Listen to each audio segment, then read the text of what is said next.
I bet you that as a parent, it's really difficult to talk to your kids about things like ghosts. I bet you it's even more difficult to find adults that believe in the things that you're saying. What's up? My name is Scott. I'm a medium and a psychic, and I was once upon a time, believe it or not, a psychic child.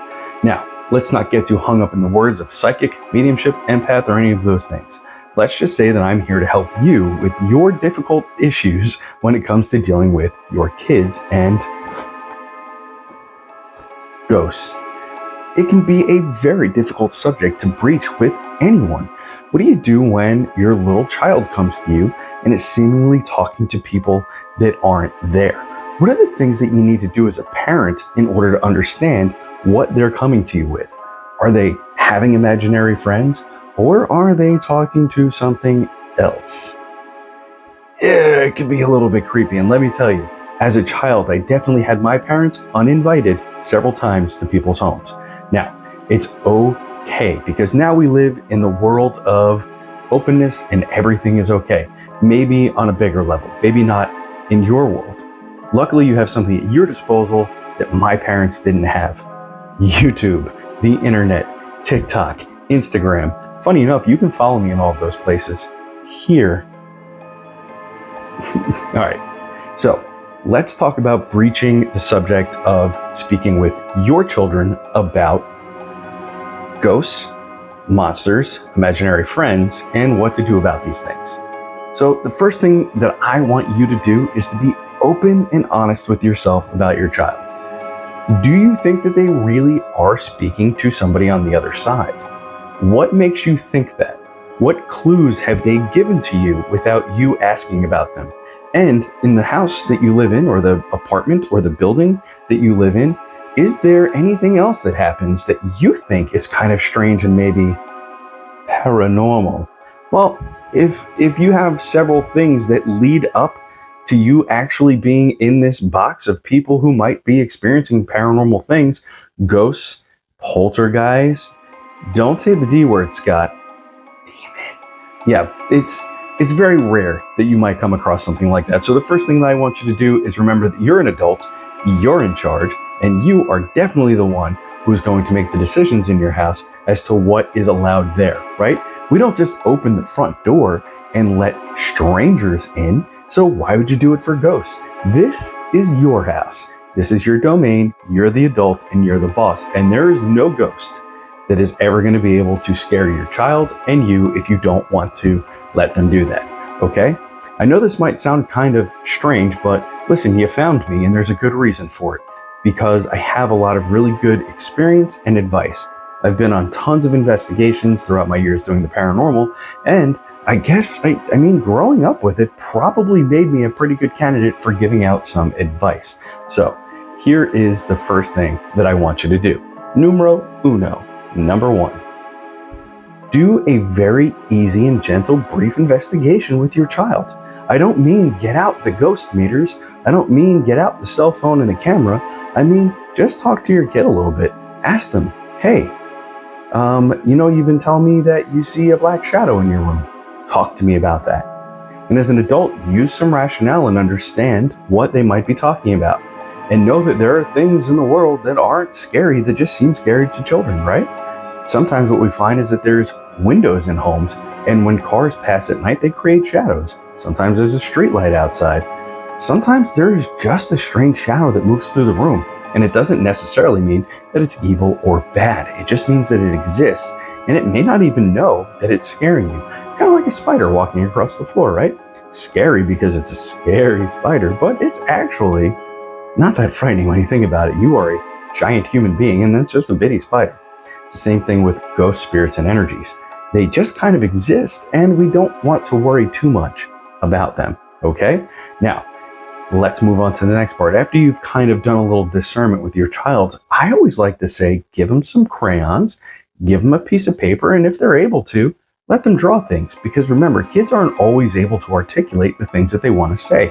They don't have a big, broad vocabulary like you and I.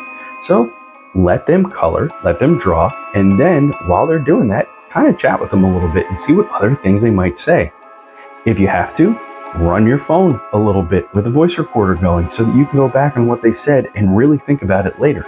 And this is good also because if it comes to it and you really do feel like there is something in your home that is bothering your child or you or other family members, and pets also, by the way, then you will have a record of the things that have been happening to the witnesses to bring to the paranormal investigation team that you might reach out to, or even clergy members or other people in religious positions that might be able to help you get rid of your problem.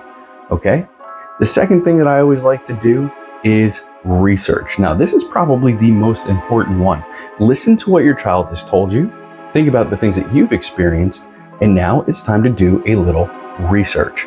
Research is super important, and I know that not everybody knows a really great way to research these sorts of things. So I'm just going to give you 3 quick tips on how to do that. Number 1, Google is your friend.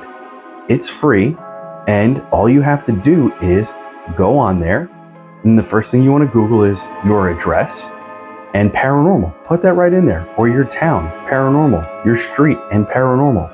See what other things might pop up. You'd be surprised at other people putting their stories up on the internet, and there's plenty of places that can happen. The second thing that you can do is look up books about your town. Yeah, there's a lot of paranormal that correlates directly to history. Even if you live in the middle of the wilderness, you may find that maybe there was a fort there at some point and there was a giant battle and people passed and it was very bloody and violent. You just never know what you're going to find when you get into your history, and it might back up some of the claims that you're coming across. The third thing that I'm going to tell you is absolutely under no circumstance do you diagnose this on your own, okay? Absolutely, when you get to that third step of, I've Googled my town, I've Googled my address, there are some fishy things that have happened here that might lead up to this. This is a historical area. Maybe there's something in history that is affecting my house and my home and my children and me. The third thing I really have to tell you is don't diagnose this yourself, okay? Find somebody credible. Heck, you can reach out to me. That kind of service is always FREE, free, okay? Make sure that when you're talking to the person on the phone that they sound credible and knowledgeable. That's very important. Don't let anybody come into your home that you don't trust and you feel uncomfortable with, okay? Those are the 3 tips that I would give you for that. Moving on past your research, now it's time to take control of your house. This is really important, and yes, you can do this. You have the power. Like maybe you can take control of the situation. And how can you do that, you say?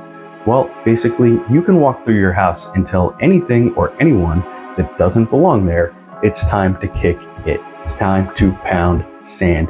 Hit the bricks, gas up your Cadillacs, get out of my house. All right? This is really important, and it's really important for you to know that you actually do have the power.